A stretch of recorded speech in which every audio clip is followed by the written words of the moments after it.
sini kami akan membuat larutan baku.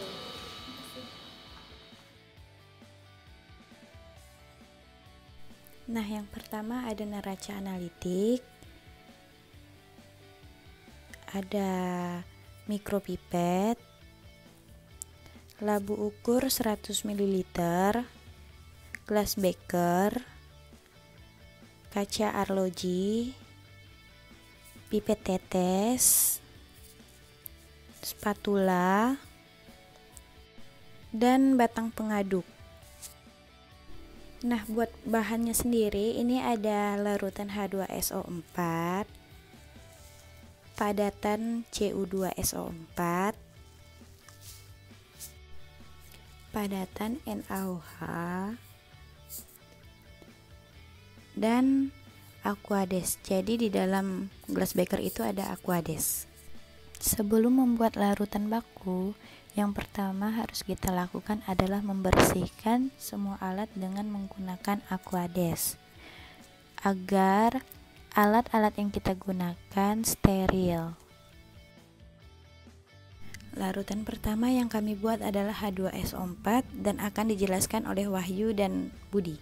Untuk membuat larutan H2SO4, kita harus sebaiknya menggunakan lemari asam. Karena ini tidak bisa digunakan, jadi kita harus berada di tempat yang berada jendelanya terbuka.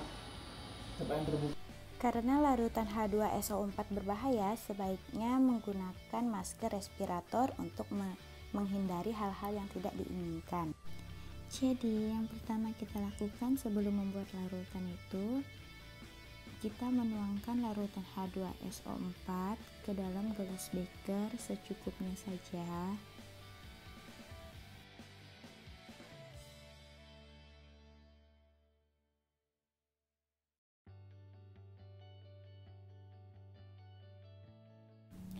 Lalu pindahkan larutan tersebut ke dalam labu ukur 100 ml dengan menggunakan mikropipet sebanyak 1,11 ml.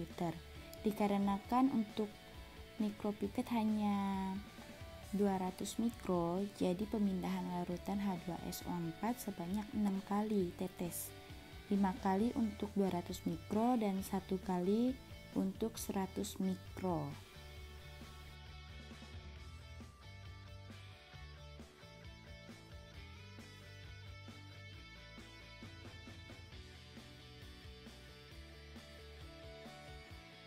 Jadi sebelumnya larutan yang tadinya di labu ukur sekarang dipindahkan ke dalam gelas beker yang kosong, lalu dipindahkan kembali ke dalam labu ukur 100 ml.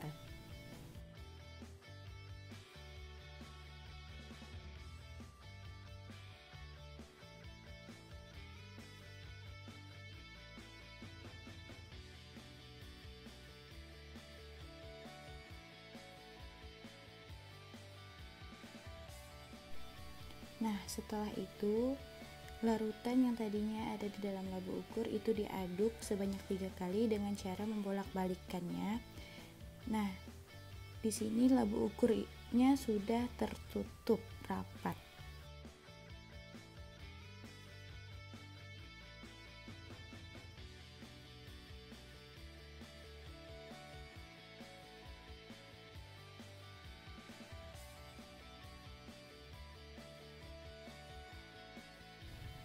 Nah, setelah itu tambahkan aquades ke dalam labu ukur 100 ml sampai tanda batas. Jadi tanda batasnya itu ada tanda warna merah. Itu kalau diisi akan membentuk cekungan.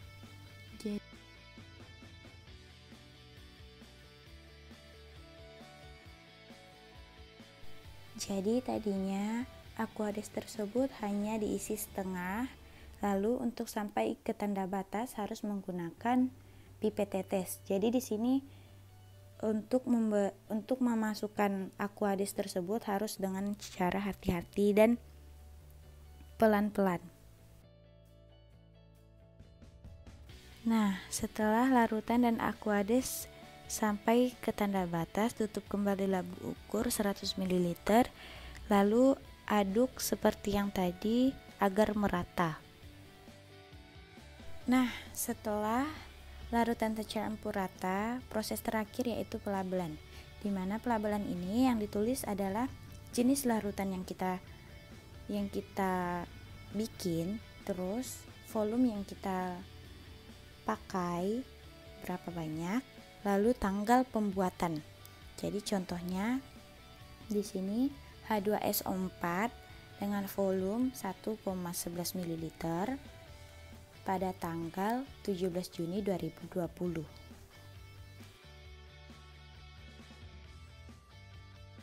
Nah, larutan kedua yaitu NaOH yang akan dilakukan oleh Edalia, Sera, dan Cici. Nah, yang pertama itu proses penimbangan. Jadi di sini kami menggunakan padatan NaOH 0,80 gram. Nah, setelah proses penimbangan, padatan NaOH tersebut dicampurkan dengan Aquades sebanyak 50 ml ke dalam gelas beker dan aduk hingga padatan tersebut larut.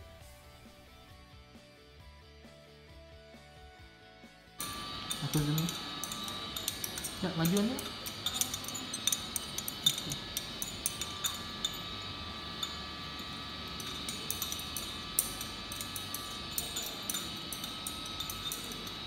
Nah, setelah itu masukkan larutan tersebut ke dalam labu ukur 100 ml dengan cara hati-hati sampai tanda batas. Jadi larutan tadi hanya diisi setengah, lalu sisanya kami isi menggunakan pipet tetes agar sampai tanda batas dengan hati-hati dan agar lebih akurat. Nah, di sini kita aduk sebanyak 3 kali agar merata. Setelah itu lanjut ke proses selanjutnya. Setelah itu proses pelabelan. Jadi pelabelan di sini sama seperti pelabelan yang pertama. Jadi NaOH sebanyak 0,80 gram pada tanggal 17 Juni 2020. Jadi setiap pelabelan itu untuk 3 larutan ini sama saja.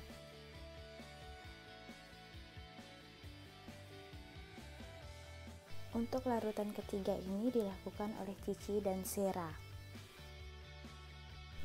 Nah, untuk proses pertama yaitu penimbangan. Jadi di sini padatan Cu2SO4 ini kami gunakan sebanyak 2,50 gram.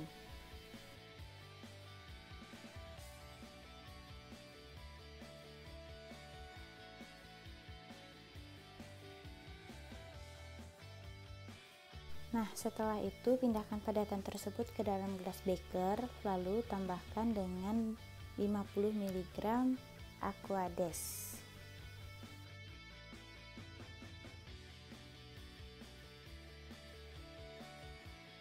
Nah, setelah itu aduk padatan tersebut hingga larut. Lalu setelah larut, masukkan larutan tersebut ke dalam labu ukur 100 ml.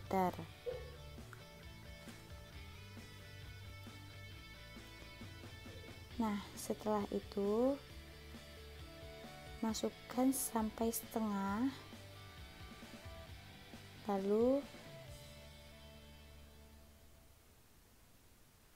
masukkan dengan menggunakan pipet tetes sampai tanda batas dengan cara hati-hati.